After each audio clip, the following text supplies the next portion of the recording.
Okay, so can anybody tell me where we're at so far in studying Greek? First declension.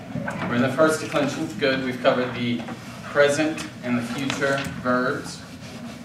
Hope we're somewhat versed in those. So for the present verb, what are your endings?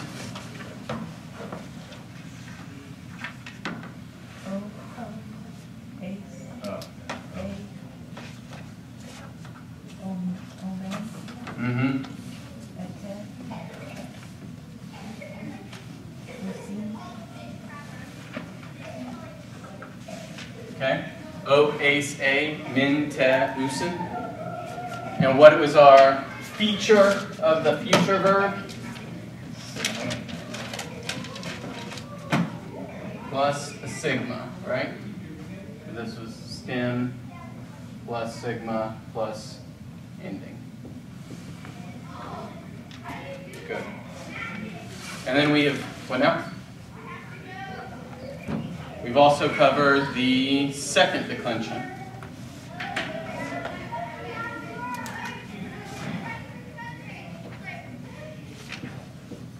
What do we know about the second declension?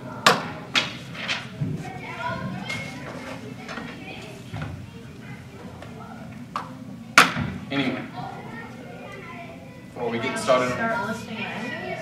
Well, first we've got the second declension, right, and it has two specific features about it. Masculine, neuter nouns. Good, masculine and neuter nouns. So masculine. Sorry, that was a vague question, I know, but oh well. I'm a vague kind of guy. That's right. Masculine and neuter nouns. So for the masculine, first, tell me, what do we have in a declension? We have cases. Which cases for Greek? Nominative. Accusative. Do it in the order that they are in the book. Genitive. Good.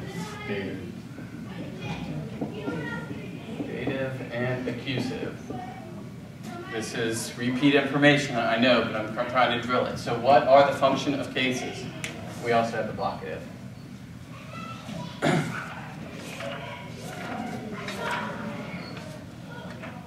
Cases do what?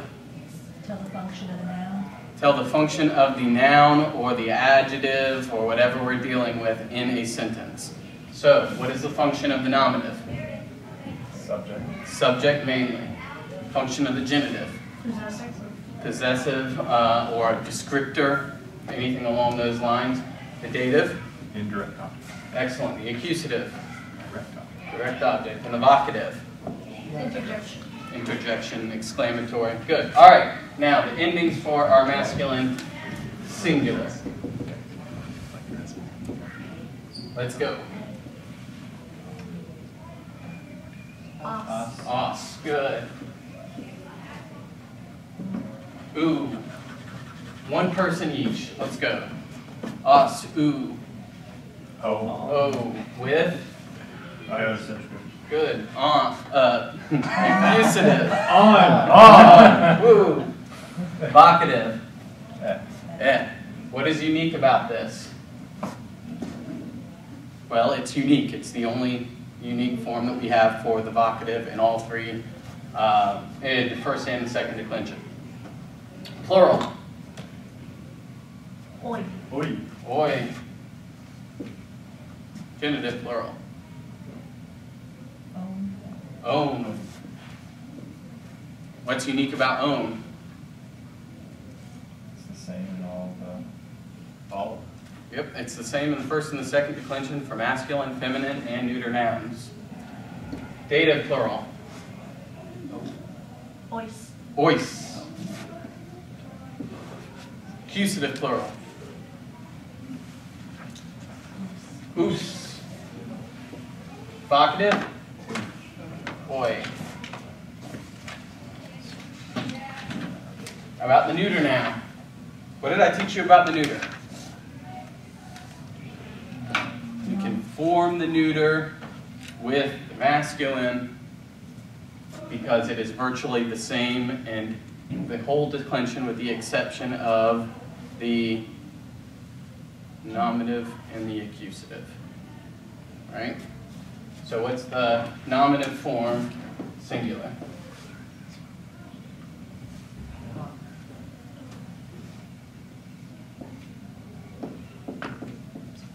Okay, genitive.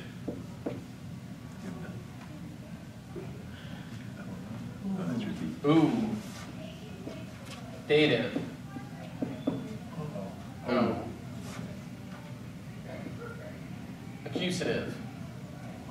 On. Good. So remember that your nominatives and your accusatives, well, and the evocative for that matter, if we were to list it out, are all the same for your neuter nouns. Okay? Plural. Alpha. Good. Ah. Genitive. Oh. Good. Dative. Voice. Very good. Accusative. Alpha. Evocative. Ah. Very good. Yeah. If you're writing down, go ahead and get it before we erase all of this, because we're going to go on to the second declension now.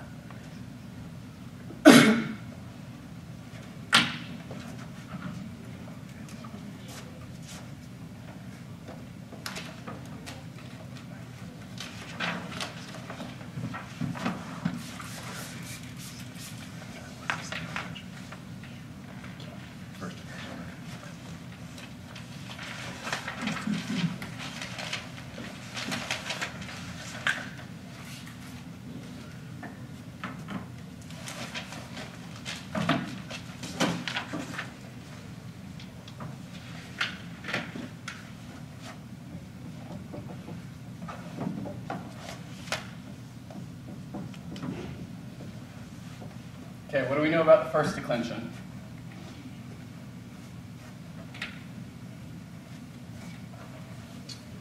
Mostly feminine. Mostly feminine. No Good. neuters. What now? No neuter. No neuter at all. There are a couple of masculine forms that are declined according to the first declension. You know one other thing about it. There's 3 different paradigms. Yeah, that's good. Pure alpha, pure Yeah. eta, and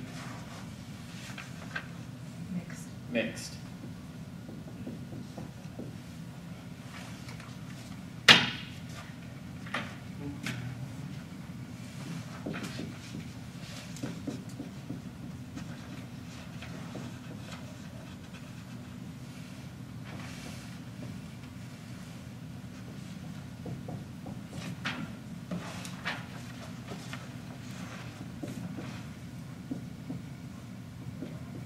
Okay, can anybody tell me anything else about these?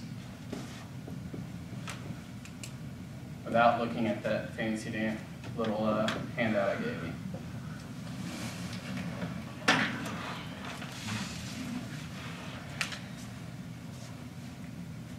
Okay. Depends on the ending of the noun, Yeah. stem, which taught you a throw. Good, okay, so we got that. How about pure alpha? Iota, rho, and epsilon. Good, so epsilon, or iota, however you want to put it, I just memorized it, epsilon, iota, rho. So if a word has the next to last letter as an epsilon, iota, or a rho, falls into the alpha category, pure alpha. Pure eta is the all else, excepting obviously your mixed, which was Zeta, C, psi, or C, and sigma. that's a bad zeta. Bad. Zeta, C, sigma. Is that it? Is that all of the syllables? C, yes. Good. All right, so we are on our way to being able to give all of the endings. For your pure alpha endings. The nominative. Another color here. The genitive? Os. Dative? With? Good. Accusative? On. On. Very good. Plural? Oh, I'm sorry. I.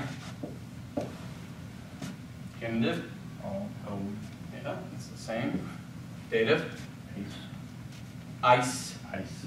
Mm-hmm. Ice. Because ace would be that, the epsilon. That's a big deal. I knew what you were saying. The accusative, plural? Os. Very good.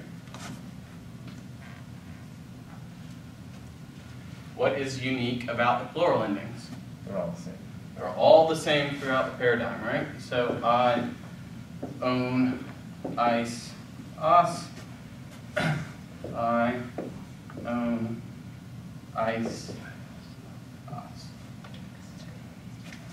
How do we form the pure eta? Substitute an eta for the alpha in the pure alpha. Good, so let's do it. Nominative is A. A. Genitive is Ace. Dative is A within the alpha. good. Accusative is. Ain. Now that we have both of these charts filled out, how do we form the mixed? 1 alpha, 2 etas, and 2 alphas. Good. Somebody's got my notes at least. All right, so 1 alpha, 2 etas, ace, A, Iota subscript. yep, and then On. 1 alpha. And off.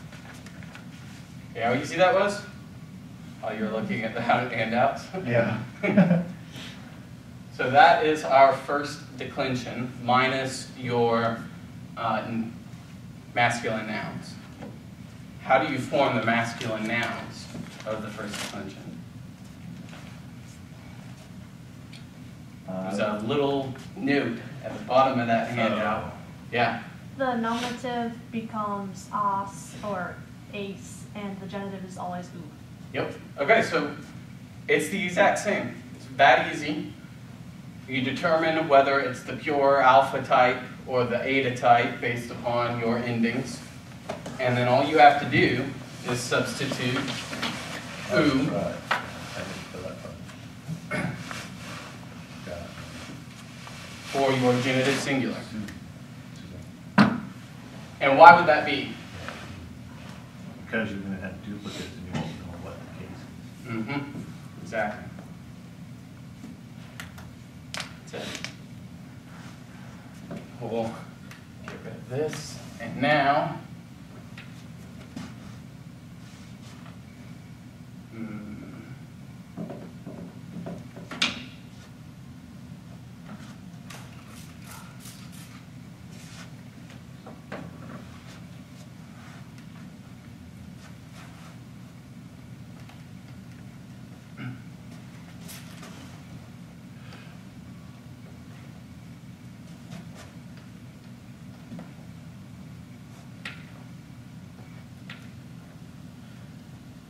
what are we going to work on now?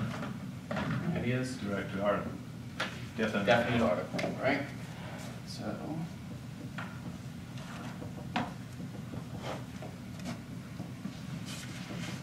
All 24. exactly. We have 1 in English and 24 in Greek. Are there only 24? Are there more than this kind? Any other ways to make it definite? Yeah, I think that these are mainly it. There are other ways to make words definite by having a pronoun in agreement with a noun, because that makes it definite his Oh, okay. table. Yeah. It's a definite table, we locate it, yeah. But in terms of just these are the only ones. Okay, so this is no longer pure eta, we'll just make this the feminine. And I promise we'll move on from here very soon. For those that are a little bit bored, how do we form our articles? Well, the masculine, you follow the second declension. All right. as with the neuter. Yeah, just in there. And the feminine, you follow the first eta. The first what? Eta. Mm-hmm. Now let's go ahead and start to do it with, we'll do the feminine first. What do we do? Well, you leave the first, the nominative alone, because you already filled it in. Okay, now we do one thing to the nominative. The Breathing mark. rough breathing mark. Mm-hmm. So as a ending, it doesn't have the accent unless it happens to fall there. But as an article, it becomes hey. Right. How about the genitive? Hey, the T, or tau. Let me do this so that you see it in distinction from the endings. Comes hey. Taste. Dative. Tay. Tain. Rough breathing mark with the iota. Good. Tie. Tone, ties. Toss. Good. All right, now I'm going to make you re-give me the masculine. Yeah. And we'll just do the, not the articles right now, we'll do the endings and we'll convert them into articles. So nominative is Post.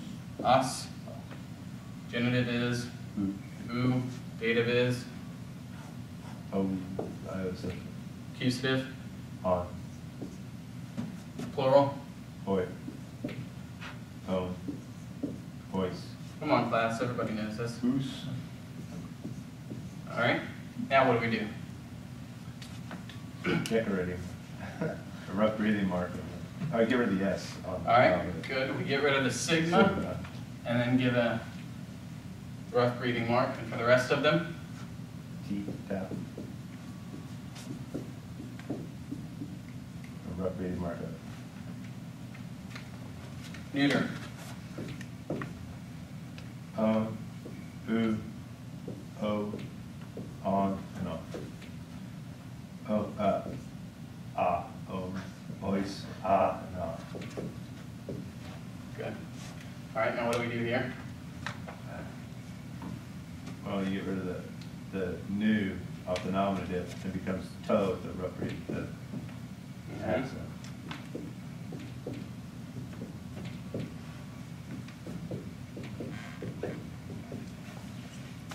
Is it tie or tie for the plural?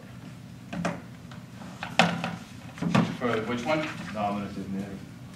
Let's stop. Tie.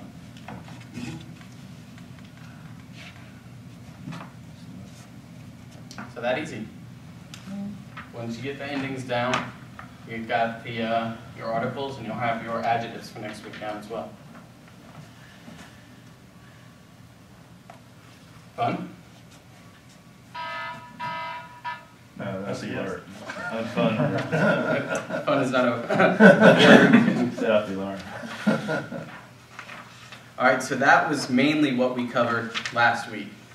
We already covered that little chart down on the page, bottom of page 36, which also included your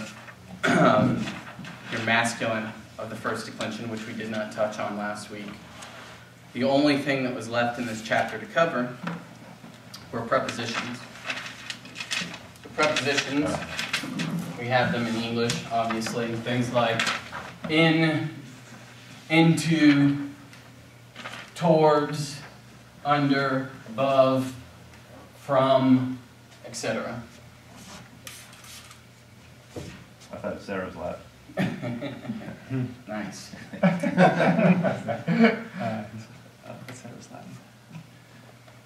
So in Greek, you also have prepositions, as you might imagine.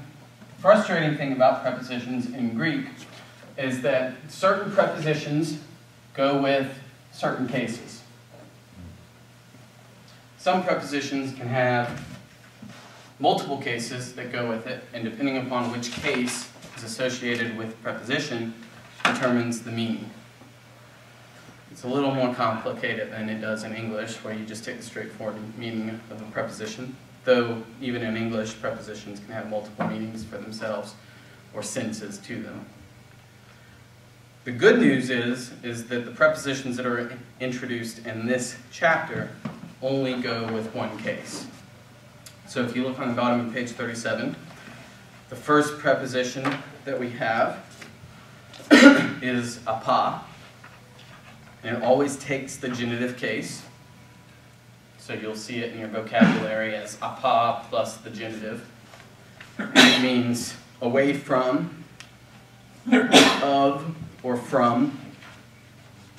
It's used quite often, as you can see, 645 times in the Greek New Testament.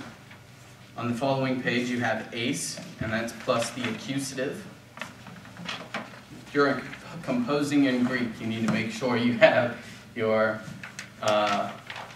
accusative with the with ace. You need to have the genitive with apa. With ek, it's with the genitive, and it means from, out of, or by in certain senses. I forgot to say that ace means in or into. And in, epsilon nu, has the same meaning as it sounds in English. In means in. And it's dative. It is. It can also mean within, by, with, or among. Those are some of the secondary meanings of that preposition. Later on in Greek, you might hear a discussion about the confusion in Greek, the Greek New Testament, or Koine Greek, specifically the New Testament, that in is confused with ace, where that would have been a distinction that might have been made earlier on in the language. So your New Testament writers are using ace and in, and they have a choice between the two. And a lot of times you might hear some preachers from long ago who are saying, you were baptized into the Spirit, or something along those lines. It's making a stress about the fact that ace is being used instead of the simple in versus into. But that is not the case. I would say that what happens in Greek is the two meanings start to overlap one another and they're used interchangeably. Given that the earliest manuscripts are all one long string of letters, does ace pose a problem? Considering it can be yeah. Conjugation or a absolutely. Preposition. Mm-hmm. Lots of words cause problems with that. Can't think of any specific examples off the top of my head, but because of the fact that it is a continuous script, sometimes you don't know when one word ends and another word begins. Like we will come across this construction, ha, ti, and this could be a definite article with an indefinite pronoun, like someone, something, or it even can be a relative, no, not a relative, but an interrogative, like a question. But there's also the conjunction ati, which means because, that, etc. And in certain contexts, depending on whether you take it as ha-ti versus hati, it will change the meaning. Those are interpretive decisions that you as the master of Greek would have to make. Any questions about that? All right, so the rest of what I have planned for the class, and I got through all of the review, and you guys seem to know the material a lot better than I had expected, is to cover translation. We're just going to do a lot of exercises. I know we're going at a little bit of a snail's pace at the moment, but I hope that keeps your attention as opposed to scares you off at the faster pace. We had the first 4 translations in your exercises on page 40. And like last week, we'll just translate. So one of you will volunteer. We won't go around the room in order so that you have the liberty to choose which one you want to do, but pronounce and then translate.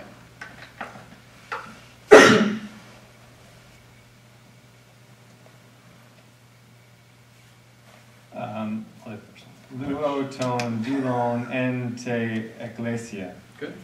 I loose the brother in the church. I loose the brother.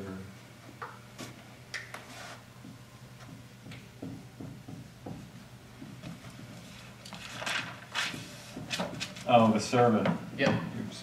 good. Or you could say I destroyed the servant, depending on how malicious you feel for the day. I've never used the word loose. Yeah. La Famen, Mm-hmm. Toys, Tus. Tus, Oikus, Tone, Nianion, Nianion. Mm-hmm. Nianion. Okay, and that is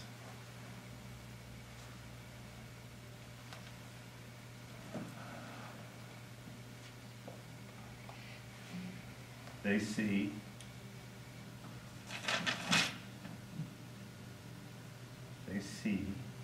Try the amen yeah again. we see Good. we see and then the house that is slow going here and the accusative that is the plural Mm-hmm. so that would be houses of the accusative so that becomes our direct object. Then tone the sons, and the sons ending in the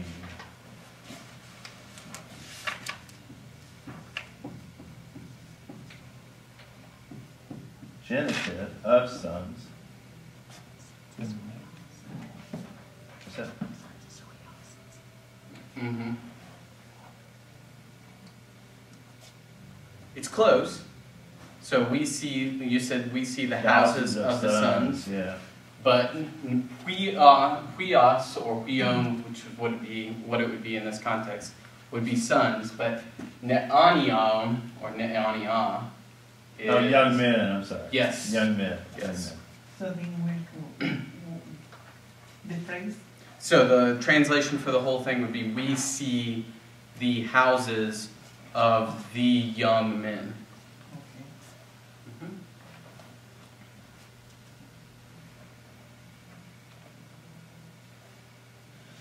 Okay, number 3. Yes. I'm gonna do Liceo o Angelos Logos Tanato 2. Tanatu Toys Atrati Hotels Close. I think you read the sigma there as if it were an alpha. So Stratiotes. Mm-hmm. Okay. Or ice, sorry. The messenger speaks words of death to the soldier. Good. Or to the soldiers.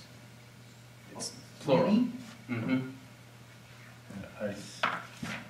What do you see as being interesting about that construction?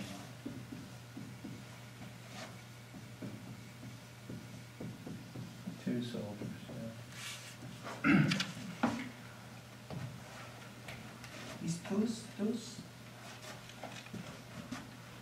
How do you pronounce tus? Toys. Toys. It's a masculine article with a, Feminine aided it. no, it's a masculine, never mind, they're both masculine. Yes, they are. So that's going to be tricky for you. This is the reason why he points out, and the grammarians point out, the fact that it is in fact a masculine noun, though it takes the feminine endings. And this, I wrote wrong.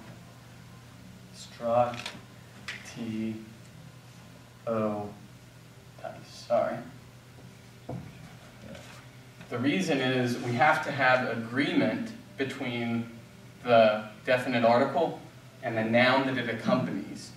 We will get into more complex constructions where a definite article will be separated by a prepositional phrase, a noun phrase, or something else, and then its noun that goes with it is on the other side of that phrase.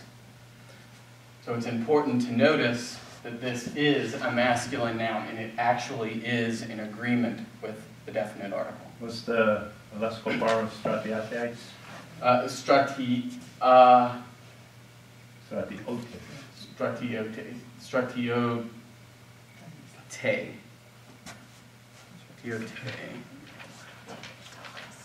Yeah, that's what I was thinking. Stratiotes, yes. Wouldn't stratiotas, if it's masculine forming with the feminine, blah, blah, blah. No. So your feminine endings, Yeah, all of your feminine endings in the plural are I, own, ice, os. okay.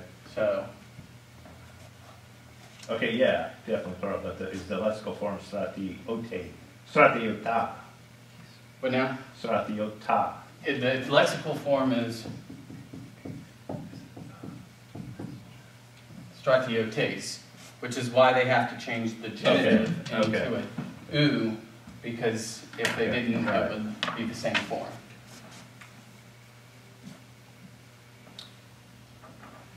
Questions? I hope that didn't get too incredibly difficult. The only thing I wanted to stress was that they have to agree in case, number, and gender. So your definite article here, tois, is dative, Yep. plural, and masculine. This looks like it is a dative, plural, feminine, Yeah, which would mean that this article goes with some other noun, yeah. but it's not because this is truly a masculine.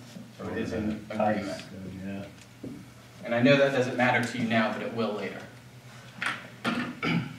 Yes? And you're saying that it looks like feminine because it's in the first declension and most of the Mhm. nouns in the first declension are feminine. Right. When I learned them, there wasn't as much of a stress placed on the fact that masculine nouns were in fact in the first declension, because we were trying to pare it down.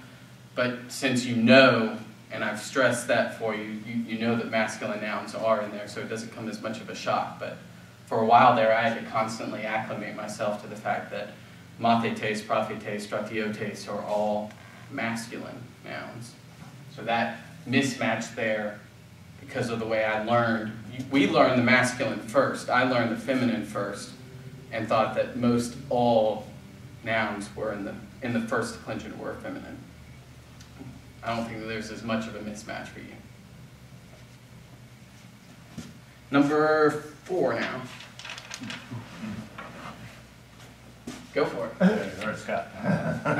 My pronunciation is horrible.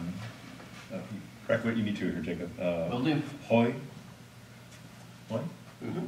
Adelphoi, tone, mapatone, Mathetone. mathetone, aku, susi, close enough? Mm-hmm. Tooth, logus, to, theo. Mm-hmm. And the brothers of the disciples will hear, right? Is that future? Will hear It is. the words of God. Good. Questions? Yeah, that's good. So notice I had this question earlier in an email. Aku susi. I was asked why it's not aku susin, and the answer to that is Removable new. the movable nu. The nu at the end there comes off typically when the word that follows it is or has a consonant to begin it. It's much like the English equivalent of And apple. what now? An apple or Yes. a Yep. bird house. A and, not and. A and an. Yeah. At the end of that sentence where it says to theou, and it's pronounced, it's translated of God, and the definite article is not translated. Mm-hmm. How does that work? Did he cover that here? He may have. Paradigm Greek.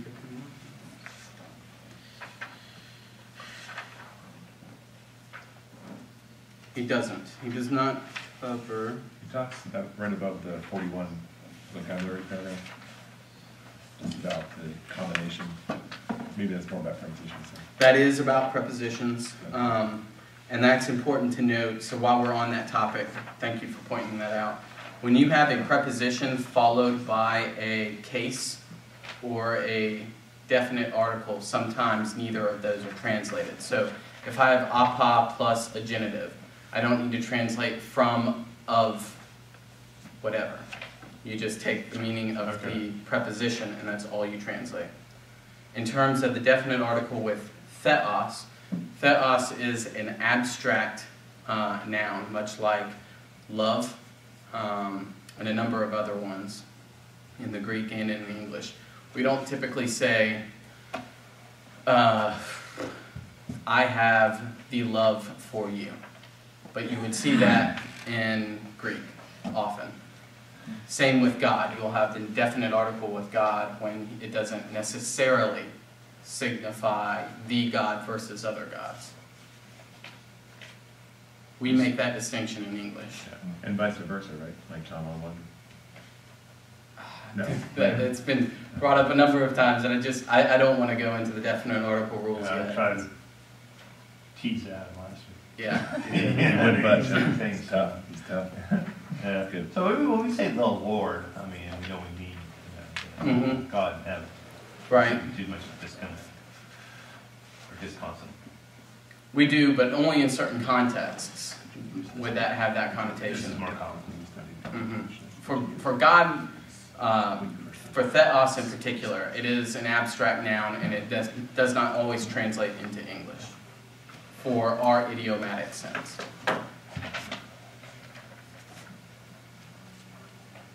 There are ways to stress based upon the placement of the word and the construction that you might see that it is the God versus other gods, but it would be contextually defined, not just because the article is here in this instance and not there in another instance.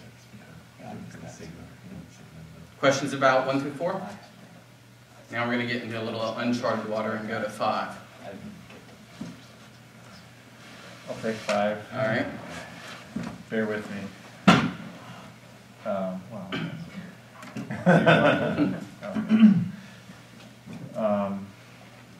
Do you want me to read the whole thing first? Sure. Or- okay.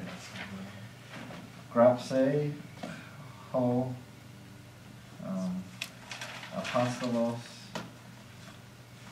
parabolin, tois, aklois. Grapse would be he will write. Good. So, ha is the, and that's in the nominative masculine. Apostolos is nominative singular apostle. Parabolin is parable in the accusative singular. Okay.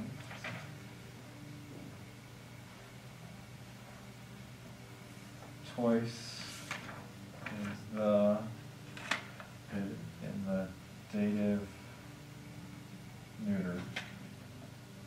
Dative, plural, and aqua. Now it can be in the neuter, Okay. because the neuter has the same ois ending, but what is the word from? What's the lexical form or the form that you memorize for vocabulary? Aqua. So aklos versus aklon, right? If you see a word in your vocabulary that ends in on, it's neuter. Okay. Os is masculine. Okay. Okay, so it's dative masculine.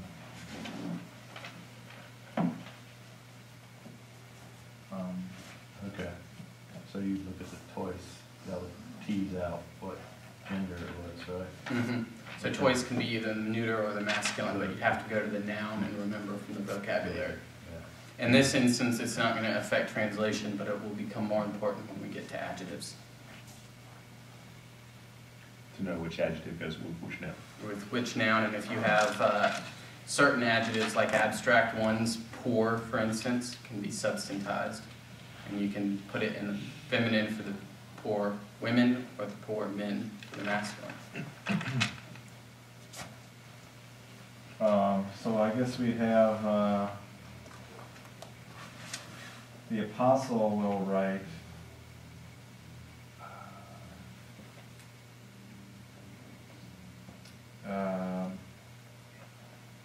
a parable, the crowds, Two. to the crowd. Remember, our dative can express in, to, in some sense, and this is a Semitism or a Jewish influence or Hebrew influence coming into the language. It can even express by, but that's more rare. I think, actually no, it'd have to be with in for that to take place. So in or to are the main ones. So one way to work through a sentence, which I found very helpful, would be, clear this one off just a little bit. And I'm doing this only because it might help you conceptually when you get to more difficult sentences, but you translated it perfect. So, Grapse pa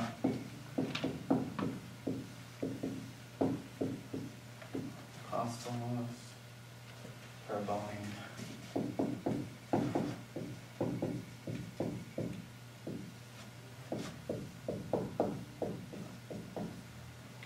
Would be to begin by asking yourself, and this is a very English way of doing it, but what is the subject of the sentence? So you go and you hunt through your sentence and you find the first nominative you come across. Right now. So this is the subject of your sentence. Then we ask, what is the verb? And then we encircle our verb. Then we go and we ask ourselves, what is the direct object of the sentence? And that's in the accusative case, right? Our accusative case is typically the direct object. You can develop whatever sort of system you want for identifying each one of those. And then, what is my indirect object? Give it double underline. So now we're able, with that system, to identify the cases with our English equivalents. So our subject is now the apostle, which comes first in English. There's our verb. What is the apostle doing? He is writing. We got the future. The apostle will write. What does he write? He writes a parable. To whom is he writing? He writes to crowds. There's not to the crowds. But Or to to, crowds. sorry, I wrote that wrong. I left the That's okay. article out. Yeah. But the way you wrote it would be to crowds. To crowds, yeah.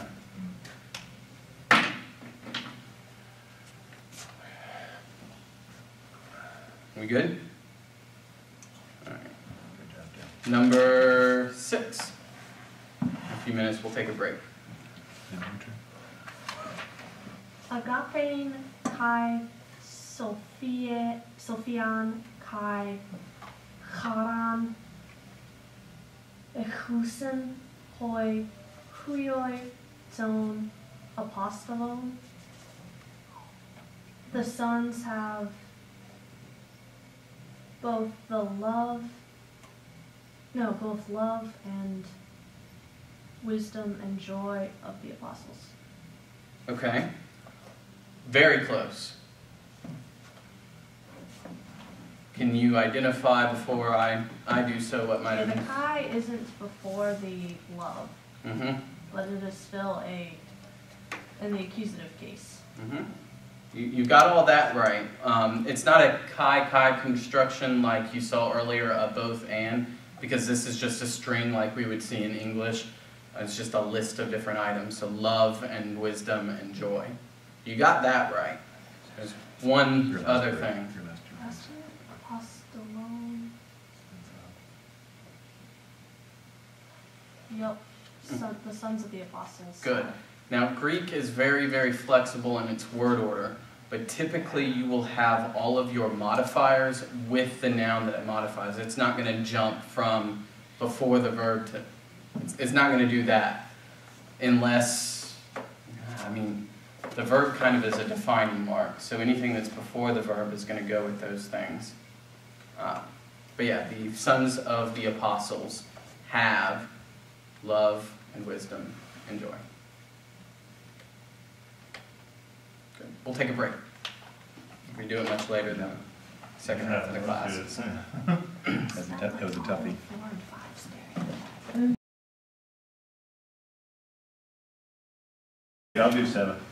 Well, before we start back up, We're done. Sorry, buddy. That work was in vain working I ahead. just puzzled it out. You should do 11. I know you haven't done 11. I'll let you have the satisfaction of doing 7. No. No, I will. I will. Exercise after the reading. But the question is, 7 and 11 go together. how comfortable do you guys feel to start on the next chapter? What is the next chapter? The next chapter is adjectives. So They go together. if you've got the endings, you're not learning any new endings. It looks like a bit, because if you turn the next page, you've got 3 huge charts there. And typically a chart means I need to memorize things. But like I've been saying, you don't memorize any new endings for this. Okay, let's go for it. All right. Okay. Do you want to do 7? No. 11. He wants to do 11 on the spot. You sure? All right. I like it a lot. Okay, so for those of you that don't know English grammar, which is many of us, what is an exact adjective? Exact adjective? An exact adjective. No, an adjective. What's the question? What's an adjective? Oh, yeah. What is an word adjective? describes it now. Modified. Yes. A word that modifies a noun. I believe they can also... No. Word that modifies a noun. So, give me an example. Big house. Good. Which one of these is the adjective? Big. Good. So, words like big, good. Large, small, etc. etc. Those are not etc. Etc. is not an adjective. That was Latin. So those are adjectives. You'll see here, one of the reasons why it was important for us to learn that an epsilon iota on a row goes with a pure alpha and the others are all pure eta except for sigma, zeta, psi, and xi is because we have adjectives.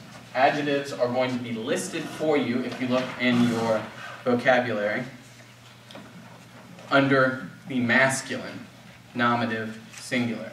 So you will see this ending, os, always on the word for your adjective, for your first and second declension adjectives. You will also see off to the side, on. Any guesses as to what that means? Feminine and neuter endings. Good. Very good. So if I were to give you a pure, actual example, you've got agathos, it'll be together as one word. And then you have which means that this is what it looks like in the feminine, and on in the neuter. Wouldn't it be eta because theta isn't iota, rho, or epsilon? In fact, it is. Yes. In fact, it is. I was looking at another example. Good catch. I'm the rookie, apparently. So yes, you illustrated the exact thing that I was trying to get at and messed up myself. So we have os here, and the theta is not epsilon, iota, or rho, so it's going to be in the pure eta if it is in the feminine. So you see that we can have it in the masculine, feminine, neuter. Why is that the case? Why would an adjective be in the masculine, the feminine, or the neuter? Because nouns are in the Good. masculine. I know it's a basic question, but I'm trying to stress that It has to agree. agreement in what areas? Gender, number. Good. Case, number, and gender. You can do it in whatever order you want, I don't care. So it's got to agree in those. That's why we can have masculine, feminine, and neuter adjectives, because it has to agree with your noun, which can be in the masculine, the feminine, or the neuter. Okay. So here is your chart, indeed. And that just spells out what you already know, those endings that you have already learned. If this helps you to visualize that, and Scott is laughing because he has not learned the endings. I'm actually talking to both Scotts. Yeah. That's right. We've really forgotten it. That's not right. That's right. But yes, those are your endings. What to know about adjectives. There's very few things to say. Little to learn. It's purely a syntactical matter so far as your adjectives are concerned and the difficulties with them. You have 3 types of constructions for adjectives. Syntax. Syntax are like the rules of spelling words. Not spelling words, for how words fit together for the larger structure of a sentence. But you have to spell them in order. But now? Yeah. Yes. Go, Jacob. I'm going to have to deal with this for the next, like, 2-3 months. All right, so we have attributive adjectives.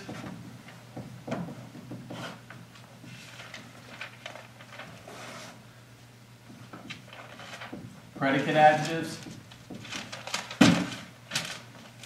And substantive adjectives. Ingrid, aren't you glad you learned this for Hebrew? Translates right on over into Greek. Same concept. What is an attributive adjective? Anyone? Attribute. Big Good. house. Big would be the attribute of the house. Good. Attributes a quality to the. Yes. Big house. So it attributes, big here, attributes some sort of quality about the noun that it is with, house. Megas oikos. What about the predicate adjective? How would I say, using the same words, form predicate adjective? The house is big. Mm-hmm. Oh, okay. The or a, however you want to do it.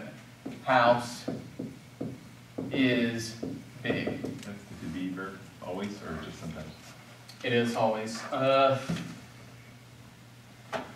There are copulative verbs if you want to get more technical, like ginomai, ami, to be is ginomai, ami is I am. Those would all fall under the category of creating a predicate adjective or a predicate noun, predicate nominative. So the house is big. In this instance, we have big predicating something about house. And is here is your operative word. The trick here is I could express it in such a way as to say that house equals big. The problem with that is, any guesses? The definition of big is not house or vice versa. Right. So we often hear people say God is what? Love. Love. And then they try to tell us, well, if God is love, then what? Love is God. Love is God. These are in some way equal, some way. These are not. Equal is a mathematical term that seems to say that the one side is in all ways equal to the other side, and you can reverse them and flip them however you like. Right. That's not the case for predicate adjectives. But if you want to think of it conceptually as that way, it only goes in one direction.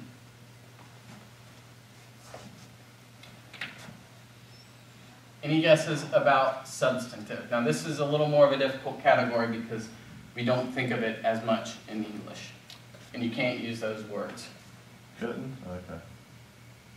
Not really. I was thinking big is the house, but that's kind of tortured. Because, Mm-mm. yeah. So a substantive is, I guess one way of stating it redundantly, is something that has substance. Something like it makes an adjective a noun, virtually.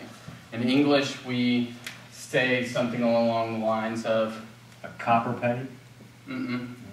A copper penny would be attributive. Copper is attributing something about penny. In English, we would say,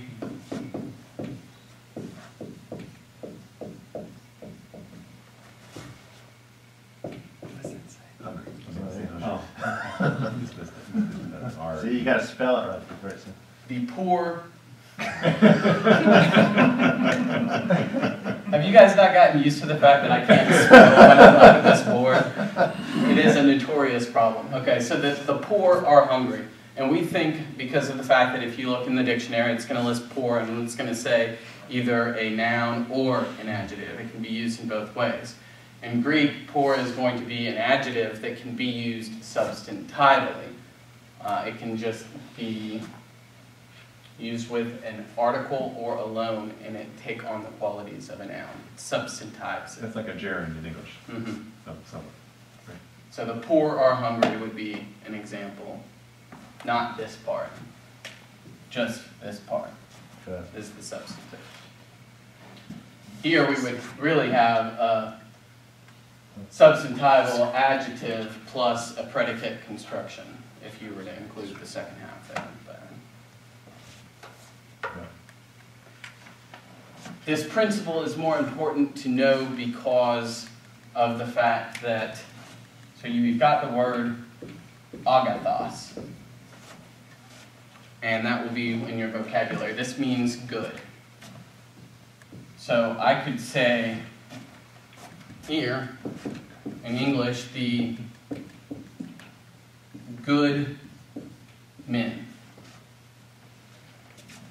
That would be, in Greek, no, I always get this construction wrong. I'm going to get it right this time. How do I feel?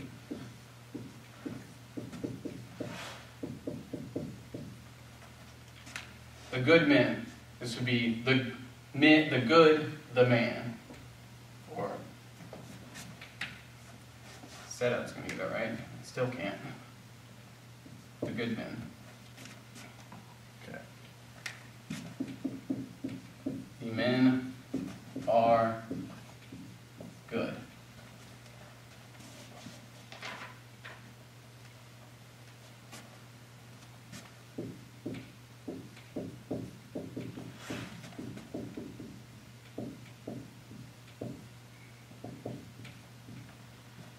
Anthropos, agapos. The men are good. There's no to be verb in there, right? It's just, Right. just the adjective and noun. And I will go over Oh, okay. systematically. I'm just pointing out this concept. Here, we can have just ha-agathos, and that means keep on doing it. Did it even here?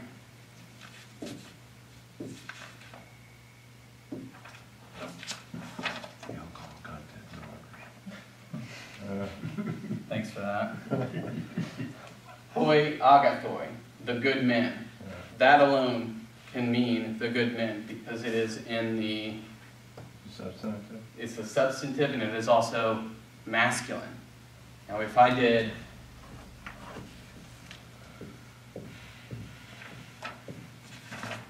Well, what have you been? It's feminine. right, now it becomes the good women.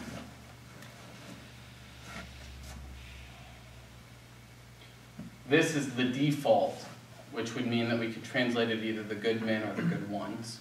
It incorporates both.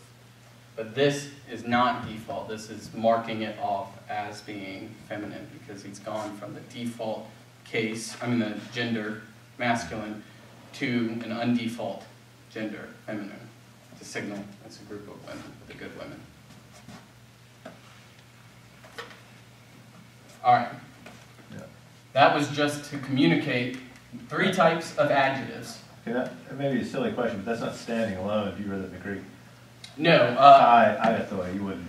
no, you would say something like, You gotta have women somewhere in the,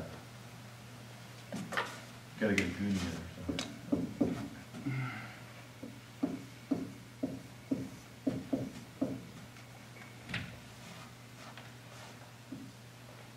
Good night. Yeah. Good night. Maybe good night.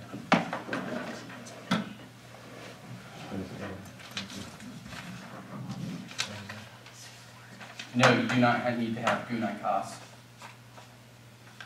Yes. especially since that's the third declension noun, and you won't get to that until next semester. So this here would be the good women speak. No, sorry, here. Kubo, here. You don't need anything else there to signify that it's women. It just, that's the thing about the substantive. This is a quality that can be turned from just a quality into a noun. So you have to know some sentient creature would have to be capable of hearing feminine. Some feminine sentient creature. Right. would be capable of hearing. Typically, the Could good be here. dogs or horses or. Just think about the expression that we can say in English. The good here. I'm referring to good ones of some, or good people of some quality, or in some way. So this is more specific to say the good women, but if I were to just leave it at hoi agathoi, that seems to be a little more understandable in English, because that translated is just the good here. You can translate it even more if you wanted to say the good ones here. Okay, that makes sense. Yeah. Substantive is always the more difficult one to get your head around. The attributive and the... We don't... It's on the chair. It was ticking next to the camera, so we'll hang it up. We can move it. Yeah. I just hung it this afternoon, like, oh, wow, already? Jake, I'll move that wherever you want to, far, you know, whichever side is better. No, that's just because I'm... But we can move it. Yeah, it's fine. I'll just put it up afterwards. I don't mind. Scott heard It bothered me. Scott is very particular. That's right. Okay.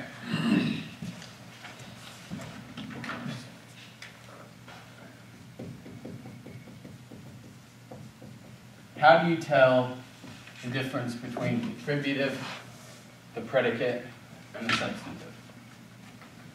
This is the only important thing about this lesson. Distinguishing the uses. It sounds like the substantive, you won't find a proper noun near Right. the adjective. Most of the time for the substantive, you'll have the article with it and just the adjective. And I'm guessing the predicate, you're gonna have the in, ek, and ala. No. Not necessarily. Or- Those are all conjunctions and prepositions. You won't need those. And for the predicate, you think that you might see maybe these, the forms of Amy. Yeah.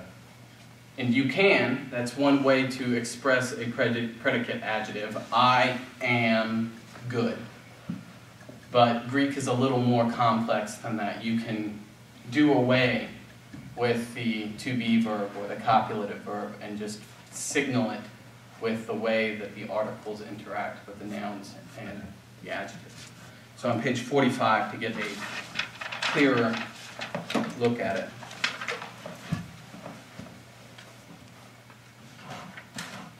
The attributive adjective can be formed in one of two ways. Where are you? Page 45 at the bottom, and it may be different for you. It's Paragraph under 45. paragraph 45, I think, and it is Okay. entitled The Summary of Okay. the Uses of the Adjective. So the attributive adjective, two different main constructions. Ha-agathos, anthropos, or ha-anthropos, ha-agathos. And that example I put on the board still was wrong. Can you erase the tape? Yeah, really. So, I mean, this corresponds very much to English, and so far as the construction is concerned. Translated very rigidly, the good man for the first one. Same order as we would do it as an attributive adjective in English. Okay. The article there, the good man. No article for anthropos. The next one would be the way that a 2-year-old, maybe not a 2-year-old, one that's speaking but not well, would give you the construction. Or a caveman. The man, the good one. The man, the good. So article, noun, article, adjective. First use, the good man, just like English. Second one, caveman speak. The man, the good. Are there any examples of this caveman speak in the New Testament? Oh yeah. Why? Because this is a way to put stress on the man himself. I was saying, does that sound like a movie trailer? The man. The good man. And would the more formal writers like Luke, would he use this construction, or would he be more of a rustic writer? Like, No, these are Regardless. bread and butter Okay. Greek. It's not a sophisticated way of expressing versus a non-sophisticated way. It's a way of expressing markedness or emphasis on a particular word. Would it be such as in the, I'm not going to be able to give you the reference, but behold the man? No, because behold is an interjection. That is a way of drawing attention to something. So if I say behold, it means look at, this is important, the man. But there's no adjective that's modifying the man. Okay, so for an attributive, we find the article plus the noun plus the article plus the adjective. Or just the article plus the adjective plus the noun. Attributive is article plus adjective plus noun. Or article plus noun plus adjective. No, plus article plus adjective. Another way to memorize this as well, if you want a third way, or a second way, is to note that the attributive adjective construction will be the construction that the adjective always has an article. I don't know if that helps you.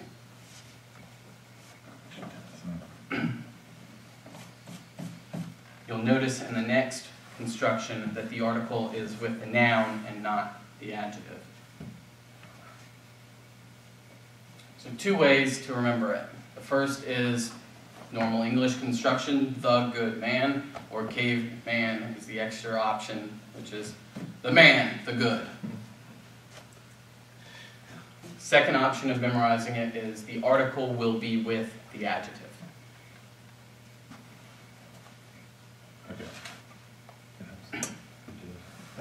It does. The predicate adjective, your article will be with the noun. So you have as your first example, the man good. The man good. Fire. So notice there that, like I said, the article is with the noun. Here we would have a article plus noun plus adjective. Or you can reverse it and do adjective plus article plus noun. You can say good as the man as you're thinking that through, right? But which one is more common? But now, Which one is more common? it all depends on what the author wants to say. Does he want to say the good man or the man is good? Oh, of these two? Yeah, between. I think that the more common one is the first one, but I'm not entirely sure, so don't take my word for that.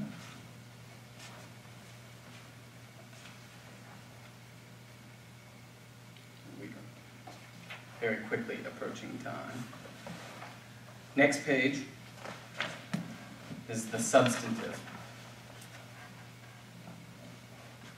And you see here he has ha agathos, the good man, hoi agathoi, the good men, he agathe, the good woman, hi agathai, the good women, ta agathan, the good thing, or ta agatha, the good things. The last 4 cases, what did you say that was when it wasn't default? What did that mean? Which what, with what ma'am? The first 2 cases are the default. They're the default. Masculine, and what'd you say the other 4 were? The other 4 are signifying that, well, the next 2, he agathe, hi arthai, is signifying that women exclusively are in view. That there's some sort of... It's emphatic or restrictive? How would you say it? Neither of those. It's signifying the difference between men and women when you use the feminine. So it emphasizes gender when it's not Gender, default. correct. Okay.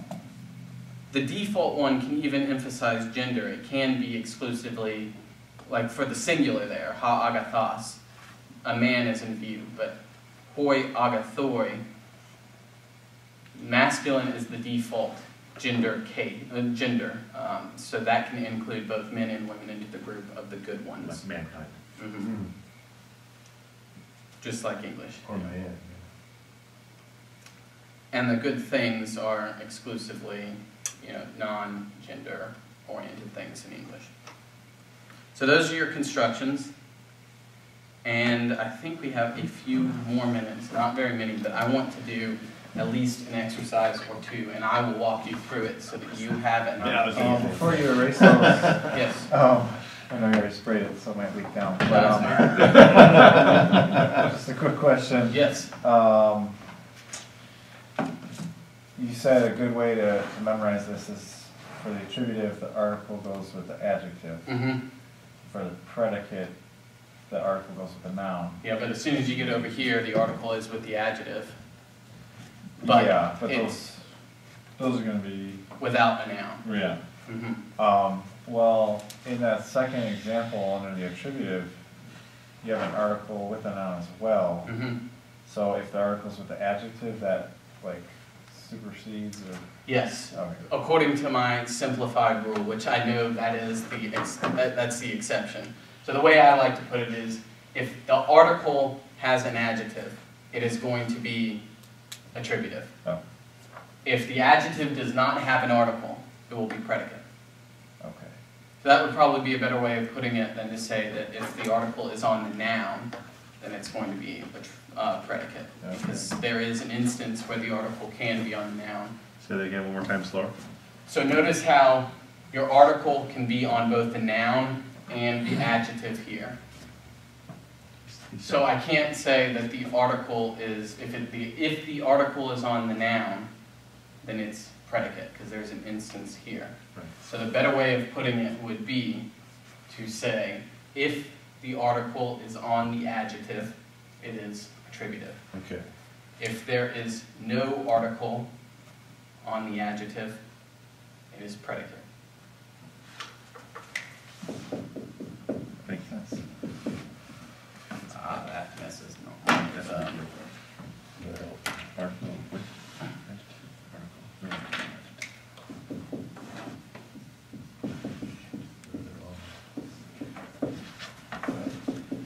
Attributive article, predicate, no article.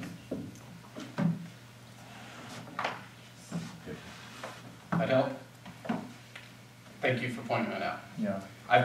When I've used that way of explaining it, I've pointed that out myself, but this time it slipped my mind. So, And then there's no noun. There's a, no noun. no noun. That's like that. This can be article plus adjective, Okay, and then the and he doesn't have any examples here, but it can be no article, and just adjective. And the case determines the object. I mean, if it's masculine, it's everybody. If it's Well, the feminine, it's- ending determines the gender, the case determines how it's functioning in the sentence. Well, okay, right. And let's, I know we're going to run over by a couple minutes, so I hope that you would excuse me, but I want to do one or two examples with you so that you get an idea.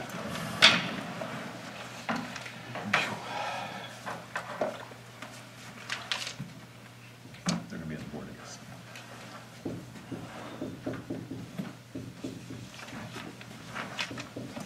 Yeah, but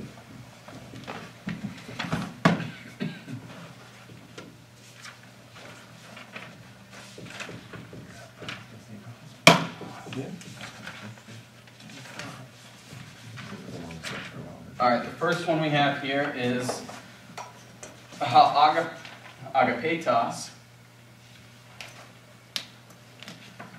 apostolos, didaske, ton, dulon.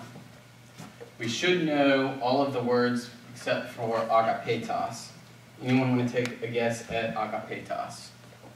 Sorry, it's good. What now? Love's got to be there somewhere. Love the woman. Yep, so here is agape, and some of you know agape as being love. the beloved.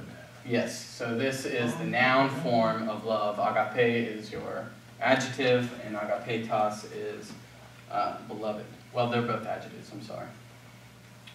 So agapetos, apostolos, didaske, ton, dulon. What is our noun? Or not our noun, our subject. Apostolos. Okay, apostolos. What is our verb? That's good. Didaske. That's okay. What is our direct object? No. Dulon. Great, so you've already got that. I mean, that's good. Now we need to determine what sort of construction is this. So according to the rules that we came up with, what you classify this as? Anyone else other than the experienced guy? What are you asking? What kind of construction is ha agapetos apostolos? Oh, okay. So where is our article? First. First. With the adjective. With the adjective. Good. So article, adjective, if you want to spell it out, noun. And where does this fall? Attributive. Because the article is with the adjective. Oh, so it's a substantive? But now, The last one? the last one here, No, on top, the noun. there is a noun. Apostolos is the noun. So it's a article, adjective, noun construction, which is article, adjective, noun, Okay, attributive. So let's try to translate the whole thing now.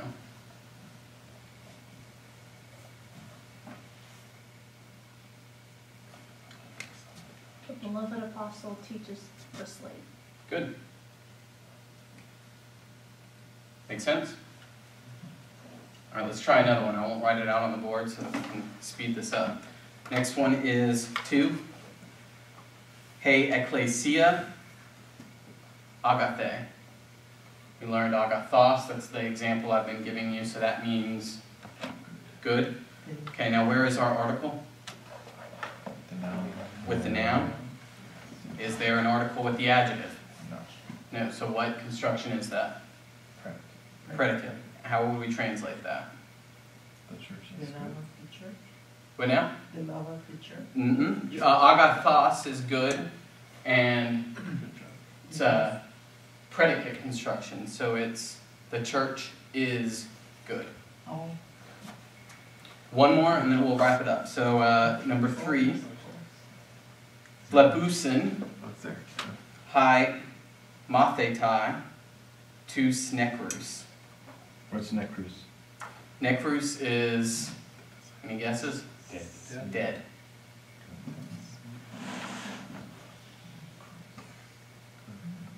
So identify our subject. And this is actually not even a good example, so we'll just wrap up on this. The disciples Mm-hmm. see the Good. dead. Yep. This is a good example. I don't know what I'm talking about. So the disciples see the dead. Now we translate that just like we would in English, the disciples see the dead, but nekros there is what? Oh, it is.